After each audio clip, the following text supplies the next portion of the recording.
আমাদের সবচেয়ে পছন্দের যিনি নায়ক, মানে আমাদের বাংলাদেশি সিনেমার আইকন যিনি, তার মৃত্যুটাই তো অনাকাঙ্ক্ষিত ছিল। আমি এটা নিয়ে কি বলবো, আমরা সকলেই চাই যে যেটি ন্যায় বিচার সেটিই হোক, সত্য মিথ্যা যেটি আসলে যেটি সত্য সেটা যাতে সামনে আসুক। এই সবসময় আসলে আমাদের সবচেয়ে পছন্দের যিনি নায়ক, মানে আমাদের বাংলাদেশি সিনেমার আইকন যিনি, তার মৃত্যুটাই তো অনাকাঙ্ক্ষিত ছিল। ছোটবেলা আমরা ছোট ছিলাম যখন এই সংবাদটা আমরা দেখেছিলাম, শুনেছিলাম।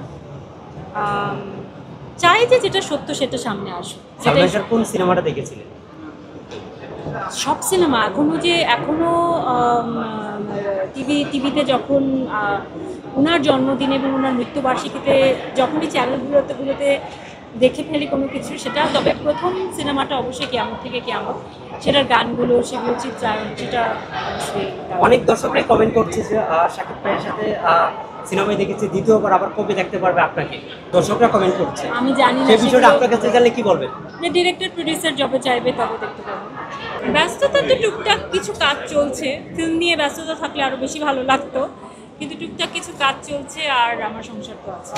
যেহেতু ফিল্মের কথা বললেন, কবে নাগাদ আমরা ফিল্মে দেখতে, বড় পর্দায় দেখতে এখনো সেরকম সময় আসলে আমি আপনাদের দিতে পারছি না, আশা করি খুব তাড়াতাড়ি হবে।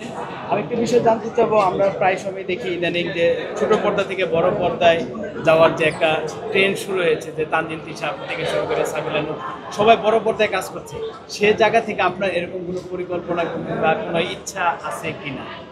প্রশ্নটাই তো হলো না। মানে বলতে চাচ্ছি, ছোট পর্দা থেকে বড় পর্দায় অনেকেই দেখছি আমরা যাচ্ছি, জি, সাবিলা নূর থেকে শুরু করে যদি বলি তানজিন তিশা, জি। সবাই কাজ করছে, সে জায়গা থেকে একটু জানতে চাবো আপনাকে কবে নাগাদ আমরা দেখতে পাবো এরকম কোথায় দেখতে পাবে? বড় পর্দায়? বড় পর্দা আমি আমাকে দেখেননি।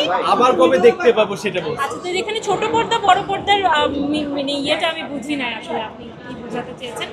আপনার আগের প্রশ্ন সেম ছিল, সিনেমায় কবে দেখতে পাবেন আমি এখনো জানি না। আমি চাই খুব তাড়াতাড়ি দেখা যাক, সময় হলে জানা যাবে।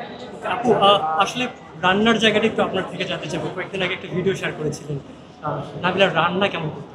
আমি রান্না করতে খুবই ভালোবাসি, আমি আপ্যায়ন করতে খুবই ভালোবাসি। আই থিঙ্ক আমার হবি যদি বলেন কি, তাহলে সেটা হবে রান্না করা, এবং আমি অতিথিদের ডেকে ডেকে আমি খাওয়াই আমার রান্না করে। মানে উইকেন্ড হলেই, বৃহস্পতিবার শুক্রবার হলেই আমার রান্না করার একটা হিড়িক জাগে, যদি সেদিন কোনো কাজ না থাকে।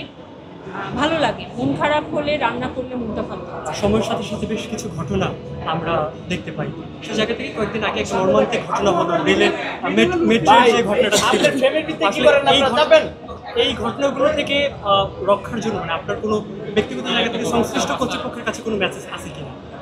আমি আবার প্রশ্নটা করছি। মেসেজ তো থাকে, কিন্তু প্রশ্নটা আসলে এই জায়গার জন্য ছিল না। আমরা একটা অন্যরকম জায়গায় এই মুহূর্তে আছি, বাট মেসেজ তো একজন সাধারণ নাগরিক হিসেবে সবসময় মেসেজ কি, আমাদের আর্জি থাকবে, রিকোয়েস্ট থাকবে যে আমরা যাতে ভীতিহীনভাবে, নিরাপদভাবে চলাফেরা করতে পারি। দুদিন পর পর এরকম সংবাদ নিশ্চয়ই দেখতে শুনতে কারোরই ভালো